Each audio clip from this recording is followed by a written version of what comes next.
For 22 and a half years, I served in the United States Army. During my tenure, I was on many occasions asked to serve as the official, unofficial UFO consultant dealing with UFO matters in the areas of my assignment. As a result of my involvement, I was able to ascertain that the United States government knew a whole lot more about UFOs than it was telling the American public.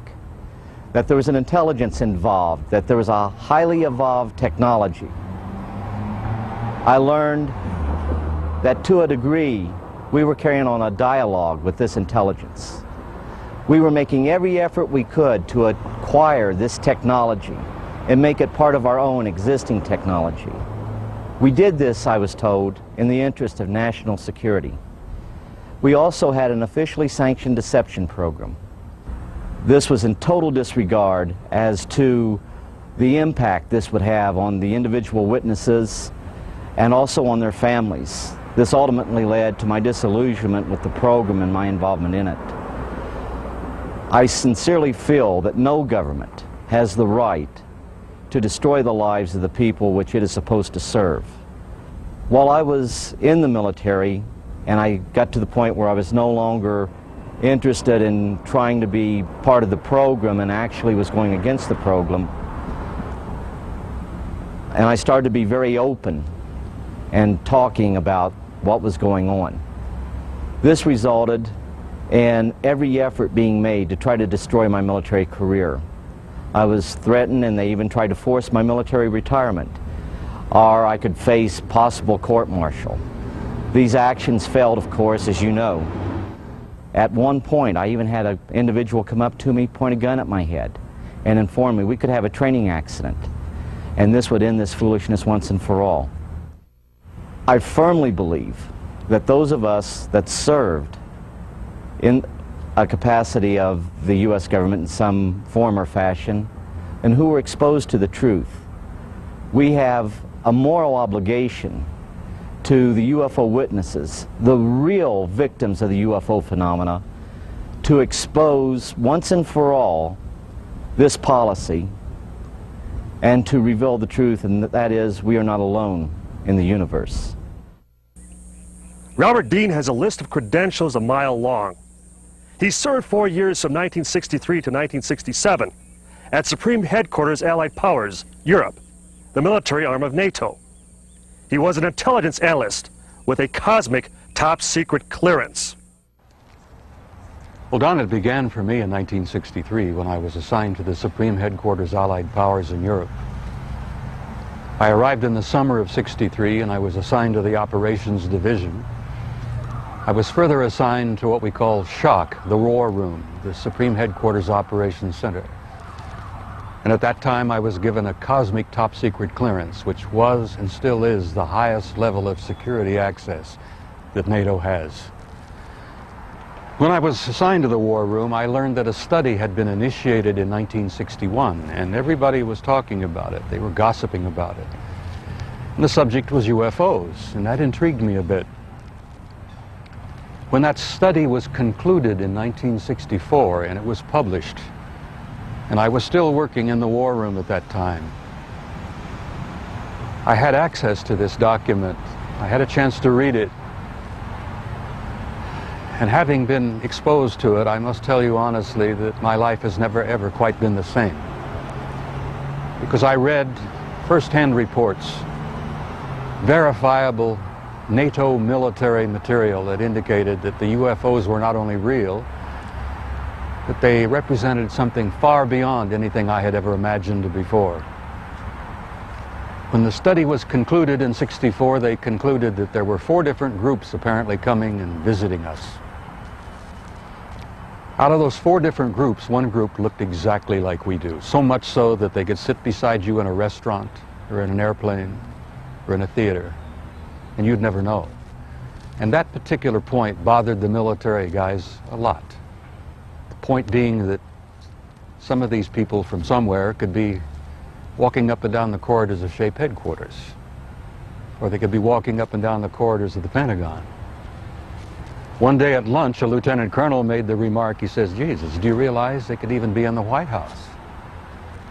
And there was a little forced laughter at that point, I remember, because a lot of us over the years have had some misgivings about the occupants of the White House. But the point I'm making is that the idea that aliens could be here in our midst bothered the military, because if you're not paranoid when you go into the service, you're certainly trained very quickly to be so. It's the nature of the military mind, I think, to be paranoid. But that was only part of the story. The SHAPE conclusions in '64 were that there were 4 groups that we knew of. They were apparently interplanetary. Some very likely were interstellar. They even concluded that some of them could be intergalactic. When I retired in 1976, many of our military people knew at that point that we were not simply dealing with visitations from people from other planets or star systems. They had concluded by '76 that some of these visitors very well might be multidimensional in their source. The evidence that we had collected and the evidence that they had repeatedly demonstrated to us, and that's no accident. It became very clear after a time that there was a program or a process of some kind underway, that they had demonstrated over and over and over again that they apparently were able to manipulate matter and time. Now, this really shook up our scientists. There are a lot of new young scientists in particle physics today who talk about multiple dimensions. There's a brilliant young professor in New York by the name of Michio Kaku, who has written a brilliant book called Hyperspace, where they talk about 10 separate dimensions. I'm not enough of a physicist to try to explain to you what a dimension is, but the idea that there could be intelligences from somewhere else, from other dimensions, coming and going into our reality. It's been quite a shakeup in traditional science. I guess I speak out openly and bluntly about this because I feel so strongly about it. I violate my security oath every time I speak about it. I do it intentionally, and I do it on purpose, because I feel so strongly that the American people not only have a right to know the truth, but they have a need to know the truth.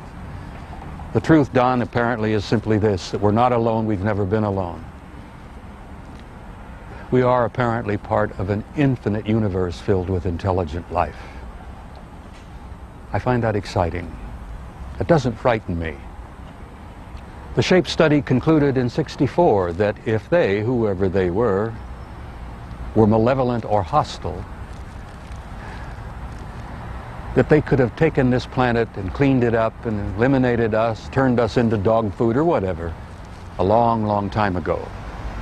That the historical evidence indicates that they've been with us a long time, and I've concluded that we had what I like to call an intimate interrelationship with at least one of those groups, the group that looks exactly like we do.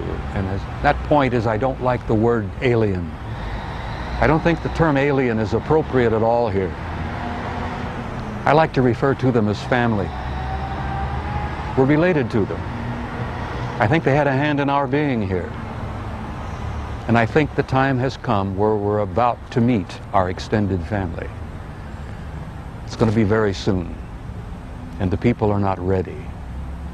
And one of the reasons I do speak out so bluntly and so openly is if in some small way I can help people get prepared for this. Because I believe that this reality, once we have accepted it and understood it and gone beyond the fear, will bring about an expansion of consciousness in the human race that will truly help us and prepare us to go out there and take our rightful place in that infinite community of life.